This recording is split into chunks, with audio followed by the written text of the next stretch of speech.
The day started plain. Coffee, calendar, her phone buzzing on the counter. I slid it aside to clear space. The screen lit. One line sat there without shame. He makes me feel alive. She'd been guarding that phone for weeks. New passcode. Face down, always. Short smiles with long silences. Patterns announced themselves if you let them. I asked once, later, when the house was quiet. Who was he? She said a friend. Said I was imagining. I didn't argue. The vintage typewriter we'd been restoring waited in the corner. Cover off. Ribbon dry. We said we'd finish it last month. We hadn't touched it in 3. I wiped a thin layer of dust from the keys and didn't mention it. She watched my hand. She knew I noticed. I didn't raise my voice or make a scene. I put the phone back where I found it. I let the silence sit between us and do the math. Some truths don't need questions. I logged the message. I logged her answer. I marked the distance. She started leaving 10 minutes later than before. Not a big number. Patterns live in small numbers. Yoga, she said. A new studio. A trial month that somehow kept renewing. She wore leggings I hadn't seen and a jacket that didn't match the weather. Phone face down. Volume off. I asked what kind of class? She said mixed flow. She didn't look at me when she said it. I changed nothing in my tone. How long? Who's teaching? She gave me clean, empty answers. Names without last names. Schedules without times. I didn't push. I logged. The vintage typewriter stayed on the credenza like a silent weight. I rotated it once, set it parallel to the window. She noticed the shift and adjusted it back by half an inch. We didn't speak. That half inch was a line neither of us crossed. Money got tighter in the same way the house got quieter. No blow-ups. Just limits. Grocery totals bumped. Ride shares appeared on the joint card at odd hours. Studio charges from a place across town we never went to. I moved our utilities to my personal account and reduced the automatic transfer to savings. She didn't mention it. She noticed. She left for class with wet hair one morning. Came back dry. Said the studio had better dryers than ours. Our dryer works fine. I let it pass. The truth doesn't need my help. A mutual friend's name slipped during dinner. She said he'd been at class. He doesn't do yoga. He runs, loudly, at the park near work. She watched me, measuring for a reaction. I poured water. I took my time with the glass. At night she sat on the couch scrolling fast like she was chasing something across a field only she could see. I typed an email to a vendor we'd delayed paying, then deleted it. I chose a smaller payment and sent it instead. When I finished, I wiped the dust off the typewriter keys with my sleeve and left the smear in plain sight. She asked if I was working late this week. I said no. I didn't ask why she wanted to know. She floated. We should take a weekend trip, and then stared at her lock screen when it lit up. We didn't book anything. I moved my bonus from the joint account the next morning. The yoga bag stayed by the door even when she was home. It looked staged. One day I picked it up to move it, and it was lighter than it should be. No mat, no towel, just a water bottle and a small pouch that clicked like a compact. I put it back where it was. I didn't ask. Our landlord emailed about a rent increase. I replied within minutes and accepted the smaller option with the longer commitment. She told me later, after her class, that we should think about staying flexible. I nodded. I made a separate spreadsheet that night and changed the sharing permissions. She started humming when she got ready. Not songs, just noise to fill a space. It stopped when I walked in the room. I made coffee and left a second cup on the counter without comment. It sat there until it went cold. Some offers aren't for repeating. One evening I suggested we work on the typewriter for an hour. Fresh ribbon. Simple repair. No drama. She hesitated like the word itself was heavy. Said she was tired from class. She went to bed early. I sat with the machine and rethreaded the ribbon alone. I typed 3 test lines and left them on the carriage. She saw them in the morning and covered the machine with a dish towel. That told me enough. My boss asked if I could take on a short-term project for extra pay. I said yes. Less time at home meant fewer opportunities for the little tests she kept setting. I adjusted my schedule and didn't announce it. The silence did the noticing for me. When she asked for gas money, I handed her cash and watched how quickly it vanished without miles to show for it. When she asked if we were okay, I said we were managing. We were. Just not together. She started to talk about art again. Classes. Workshops. A different kind of practice than the one she was pretending to attend. I didn't argue about the switch. I marked the overlap, closed my laptop, and let the room settle. I stopped filling in her blanks. I filled in the ledger instead. A slow afternoon. I met a friend for coffee. Nothing heavy, work, weather, the usual filler people use when they don't want to be honest. He kept checking his phone. Names popped up. I caught hers once, then again. He didn't mean for me to see it. He also didn't mean for the call that came through, speaker half on, laughter spilling out too loud for the room. A woman said, "She says he makes her feel alive." A pause. "You know who?" I didn't correct him. I didn't ask who was. I took a sip I didn't need and set the cup down. He glanced to measure me. He saw nothing he could use. We switched to sports. I let him talk. Back home, she moved through the kitchen with the performance she uses when she wants a script from me. I didn't give her one. I asked what time her class started, what time it ended, what the new studio cost. She didn't hold eye contact long. Said the times changed. Said the fee was worth it. Said the instructor was transformative. That word did too much work. I let the silence sit. She filled it with noise about a workshop, a gallery night, a pop-up. Her sentences chased each other until they ran out of breath. I nodded once and walked to the living room. The vintage typewriter waited in the corner. Dust on the platen. Ribbon dry. I rolled a sheet in and pressed a key. The letter came up as a faint bruise on the page. That's what happens when you stop tending to a thing you claim matters. I opened the budget app. The ledger was clean until it wasn't. Small purchases with big patterns. Rides across town during class hours, tickets, drinks, a donation to a studio I'd never heard of. Cash withdrawals that matched how fast she talked. I scrolled. I didn't scroll twice. When she asked if I wanted to try a new place for dinner, I said we'd cook. She laughed like it was a joke. I didn't laugh with her. I folded the card statement and put it in the drawer with the warranties. She came to the doorway and asked if something was wrong. I looked past her at the page still in the machine. One letter.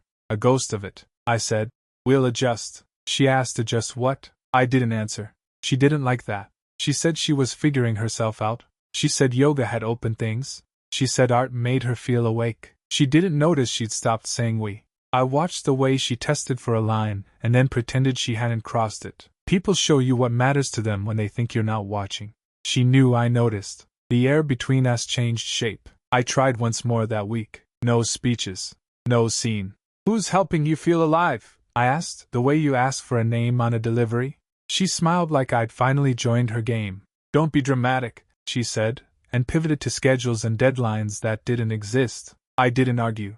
I washed my hands, turned off the light as I left the room, opened the banking site again and set limits where I'd been lenient. Subscriptions paused, extras cut, joint card downgraded to essentials. The typewriter sat there, proof that maintenance is a choice. I wasn't going to fix what she was busy breaking. I watched. I noted. I moved on. I stopped pretending it was about yoga. I don't guess. I verify. The bank had new shapes. Solstice Wellness Collective. Repeating. Larger on weekends. A one-time.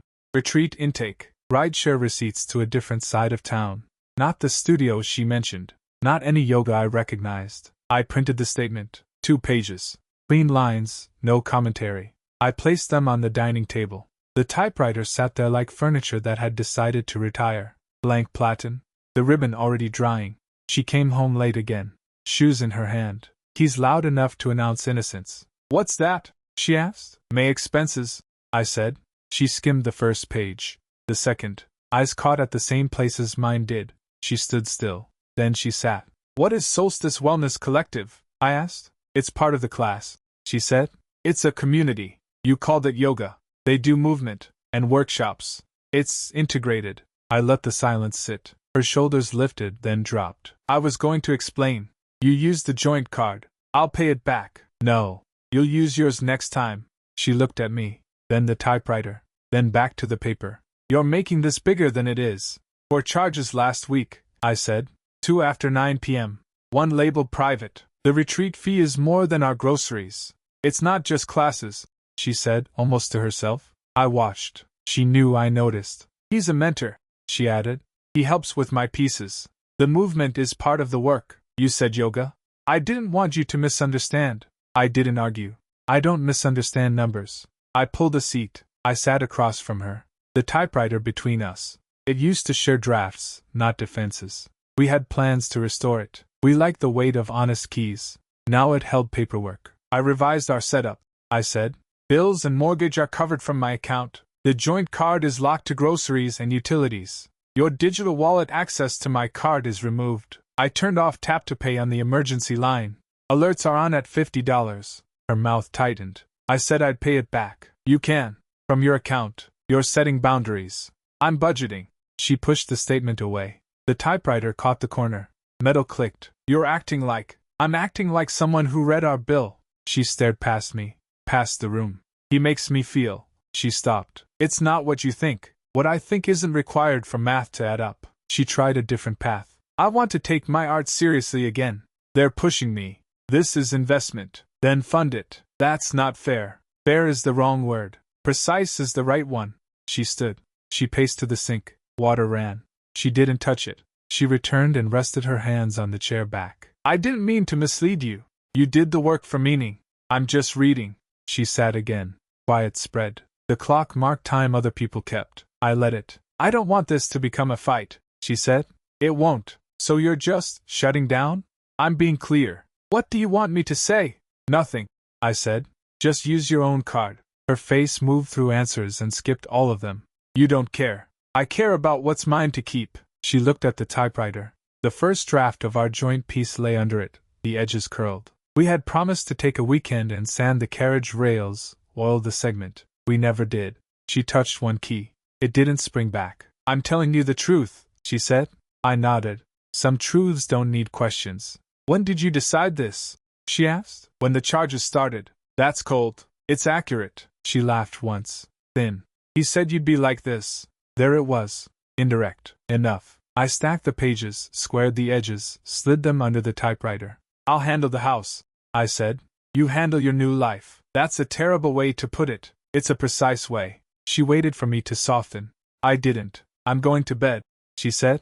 Good night. She left the room. I stayed a moment. I lifted the typewriter cover and set it down. Dust shifted. The machine looked smaller with the papers beneath it. I moved the typewriter to the cabinet, closed the door, scheduled the auto transfers, set a separate savings rule. Simple systems survive storms. I let the silence answer what I wouldn't. Boundaries don't need speeches.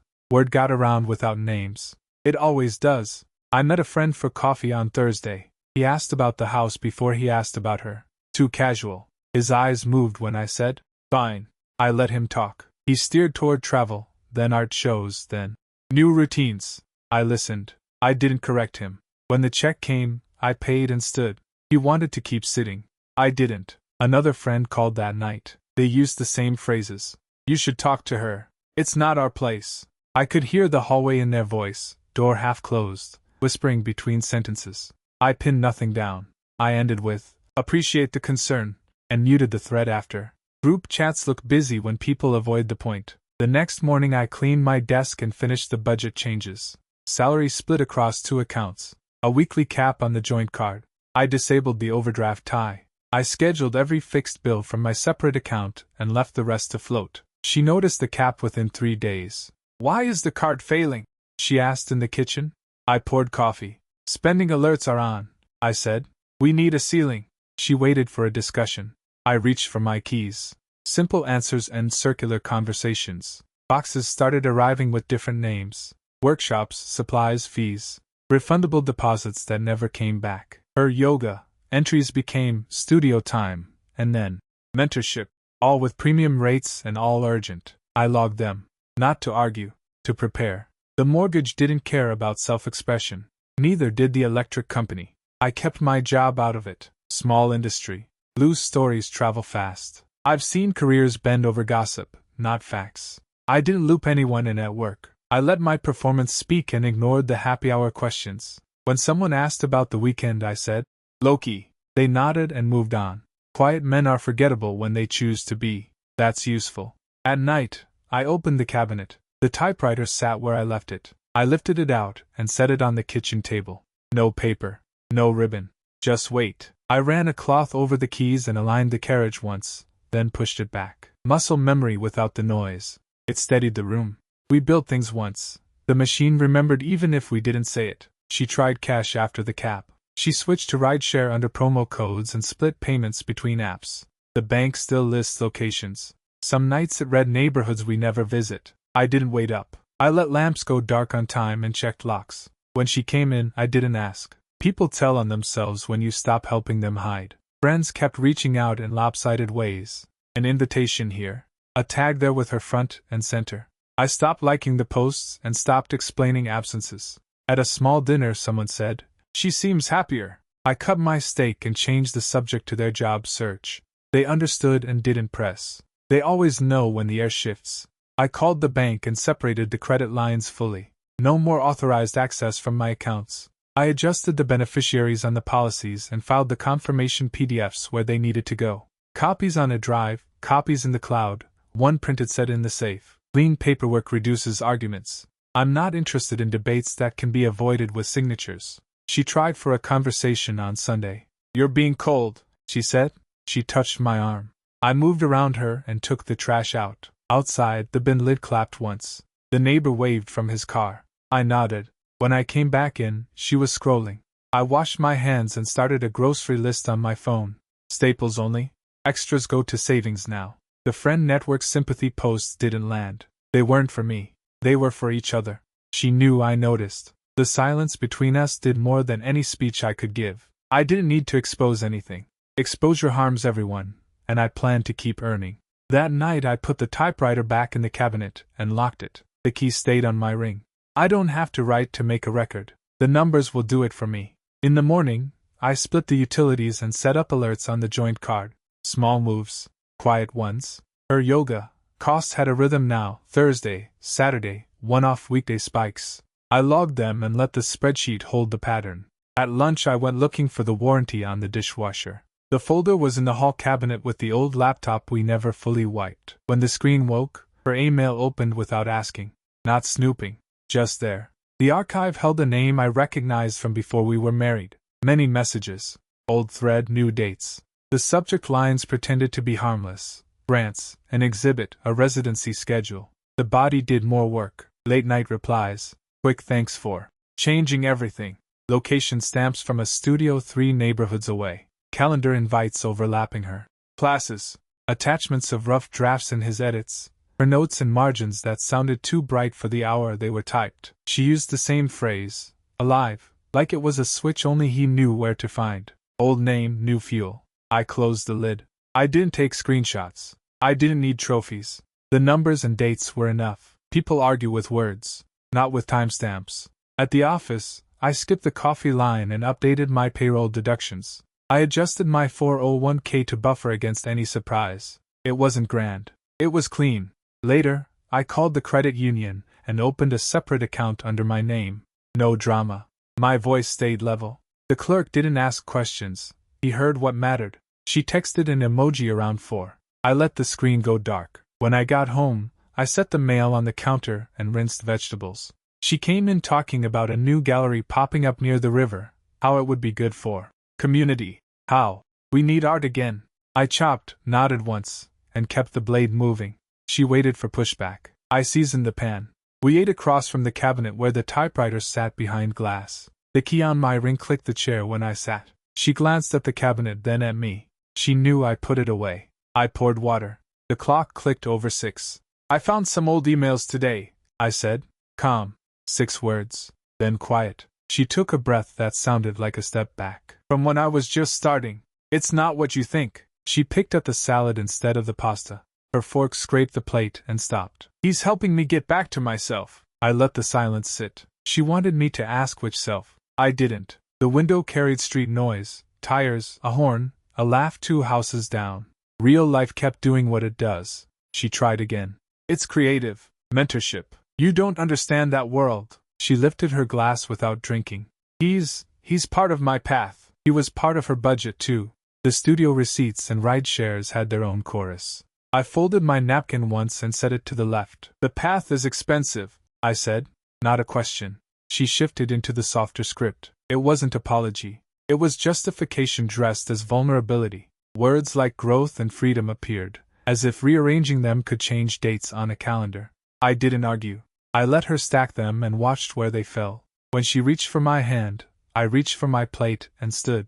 I carried it to the sink and ran water. The light hit the cabinet and put a rectangle of glare on the glass. The typewriter behind it stayed still, patient, and used. The last time we touched it, We talked about co-writing something about the city. She called it our anchor. Then she stopped showing up to write. I'm not hiding, she said behind me. I'm trying to breathe. Her voice had that careful pitch people use when they want to be believed without answering. She wanted me to ask for more air for her. I shut the water off and let the sound of the last drops answer for me. In the trash, I noticed another delivery receipt crumpled among the flyers. Brushes, canvas, an overnight charge. The card ending in 213. My card. I took a photo and slid the bin back without comment. I've learned that the truth doesn't get clearer with louder voices. It gets clearer with fewer. I left the dishes to soak and reviewed my week on paper at the table. Rent due, insurance autodraft, her yoga cycle. I penciled in a meeting with HR. I'd ask about our legal plan, not because I plan to move tonight, but because planning is what keeps the roof standing. She hovered by the door like she might leave or might sit. Neither happened. She said his name once, soft, as if saying it to herself counted less. I looked up and held her there without speaking. Some truths don't need questions. When she went to the bedroom, I stayed and wrote one line on an index card and set it by the typewriter's glass. Separate accounts. Separate plans. Not a threat. Just a ledger note. I turned off the dining light and left the cabinet in the dark. The key on my ring was enough. I started early. Payroll rerouted. Joint card limits reduced to groceries and utilities. The savings split cleanly, documented, time-stamped. I left a buffer so the lights wouldn't shut off on a Tuesday. Not mercy. Accounting. The apartment stayed quiet. She moved around it like a guest. Drawers opened halfway. A suitcase tried the hallway and retreated. I didn't ask. I watched receipts clear and deleted old bill reminders. The list on my phone grew short. Short lists are easier to finish. By noon, a mutual friend called. He sounded like he was doing me a favor he didn't want credit for. He didn't need to say his name. I knew the voice, and he knew I knew. He said she was planning a month-to-month loft near the gallery district, a residency lead, late nights, shared walls, joint savings to bridge the transition. That last part had a question mark wrapped in it. I didn't fill the silence for him. He tried again. Said he thought I should hear it from someone who wasn't selling her a dream. I said, "You told me." Then I ended the call. Gratitude can be quiet. The typewriter cabinet sat under the window. The glass reflected the room the way it used to look. I unlocked it, turned the carriage once, wiped a smudge from the space bar. We had planned to restore it together. I threaded a new ribbon last week and didn't tell her. Some things deserve to work. She texted at 4. Can we talk tonight? I sent one word back. 7. At 6 I cooked rice and eggs and ate standing up. I tore the index card in half and put it in the bin. The words had already been processed. I set an envelope on the table and left the typewriter out in the open for the first time in months. The room didn't warm. It didn't need to. She arrived on time, hair pulled back, the careful look of someone who wants to look honest. She sat. I didn't offer water. She watched the typewriter first, me second. She said she wanted to speak before I made any decisions I couldn't take back. I let the silence sit until she filled it. She talked about art in the language of rescue. A studio. A mentor. A chance to be brave. She said she had drifted and now she felt awake, like a part of her was returning. She didn't say his name. She didn't have to. The sentence structure carried him. I didn't interrupt. When she reached for my hand, I folded it back onto her lap with a touch that looked caring and wasn't. She noticed. She kept talking. The pitch softened into logistics. A few months to reset. Some support while she transitioned. She said it like she was asking for Wi-Fi. I slid the envelope across. Read it. Her eyes moved through the lines, stopping at the numbers that mattered. Automatic transfers cancelled. New deposits redirected. The joint account scheduled to close at month's end. Keys, storage unit, car title, insurance. My move-out date penciled clean. No drama in ink. This is fast, she said. It's on schedule. She tried a different angle. The typewriter was almost a prop now. She pointed at it. We could still do this. We could have, I said. I kept my voice even. You have a plan. So do I. She said the words, support, and believe, as if they used to unlock me. She framed it as an investment in her future. She tried a smile that had worked on softer days. I looked at the ledger of our last year on the inside of my eyelids and blinked it clear. I won't fund a story I don't live in, I said. No headline. Just the update. She swallowed a reply and set the envelope down. The shift in her shoulders told me she had expected me to argue, to plead, to stage a scene she could step around later. I stood and stacked 2 plates we weren't using. Habit does useful work when feelings get noisy. Where will you go? She asked. I've arranged a sublet 2 blocks east. End of the week. I kept my eyes on the sink. You can keep this place through the lease. You'll cover it after the buffer runs out. I tapped the envelope. It's in there. She said she needed time. I nodded once. Time is a currency. Spend it how you want. The mutual friends call flickered in the background like an exit sign. Plans made without me often forget that money moves slower than excitement. I had moved it fast enough, not to restrict, to separate. She tried one more time.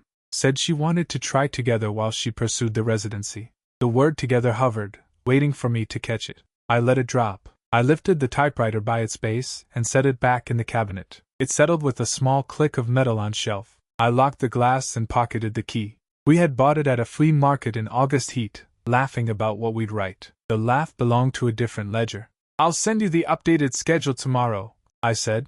You'll be fine. She looked past me, maybe toward a loft I wouldn't see, maybe toward a version of herself she could audition for. She nodded like a deal had been signed. In a way it had. I turned off the overhead light and left the lamp on. Dim rooms keep the volume down. She stayed seated. I walked to the door and stopped, not to look back, to make sure my shoes were tied. She wanted to feel alive. Real life comes with receipts. The next week arrived with numbers, bank alerts, a late fee on a card I hadn't used, a charge back from the studio with the scented towels and dim lights. I closed the joint account at lunch, signed in blue ink, and moved my direct deposit. HR nodded.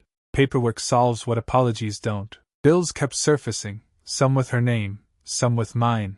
I stopped guessing which were accidents. I called each office. I removed my card. I paid what was mine and documented the rest. Receipts went into a folder with a clean label. The folder stayed on my desk where her framed photo had been.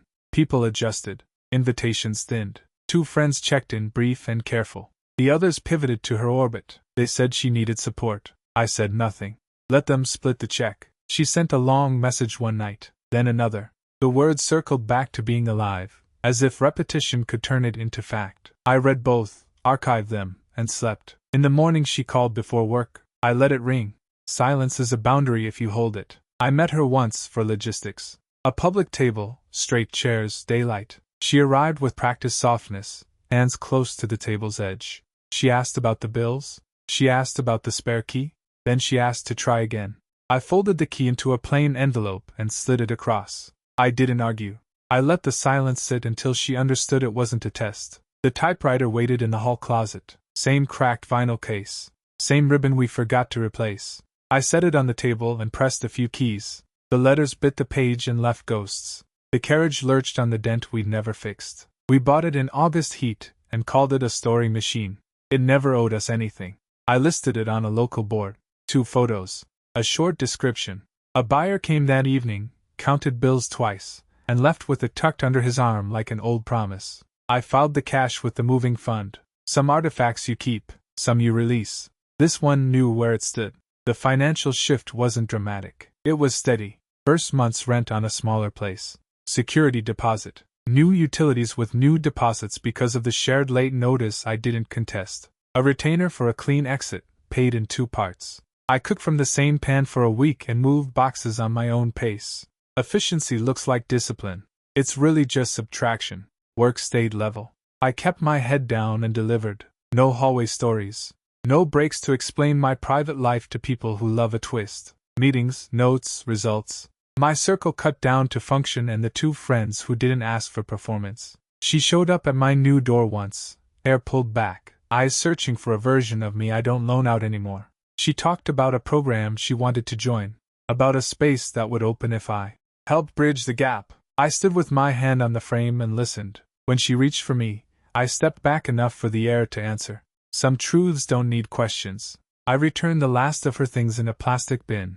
2 books, a sweater, a mug that used to live by the typewriter. We walked to her car without touching. She said a name I recognized from those old emails and turned it into an excuse for inspiration. I let it pass. She knew I noticed. The paperwork came through in plain envelopes. I signed where the tabs told me to. 2 witnesses, 1 notary, all procedural. Later, I changed the locks on my new place and felt nothing spectacular. Clean starts don't announce themselves. They just remove noise. I saw the typewriter again in a shop window on a different street. Same scratches. A fresh ribbon threaded by someone who cared about the look of things. I watched a kid press a key and grin at the sound. Good for him. The past can entertain the next person. She kept messaging for a while. Apologies shaped like plans, then fewer messages, then none. Friends adjusted again. I didn't follow their edits. There's no need to argue with a story I don't live in. The apartment holds what I bring in.